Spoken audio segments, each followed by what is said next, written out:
know, I'm a pre-K intensive teacher for autistic 3 and 4-year-olds. I have one student that bites his nails obsessively.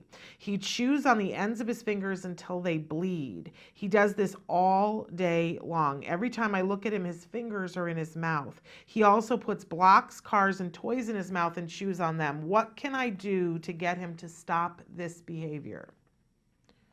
So as a BCBA, the first thing that I would do is complete an FBA, or a functional behavior assessment, because before we can develop a treatment plan and a set of strategies, we need to know what the function is or why this child is biting and mouthing objects in his fingers. So that's something where, being in the school district, hopefully this teacher has access to a BCBA who can help provide this functional behavior assessment to figure out what the function is.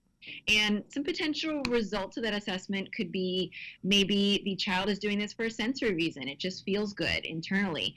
And in that case, we would want to look for replacement behaviors. So maybe giving that child a chewy tube or some jewelry to chew on instead of his fingers, or giving snacks like carrots and cucumbers that are crunchy and maybe give a little bit of that sensation instead of chewing.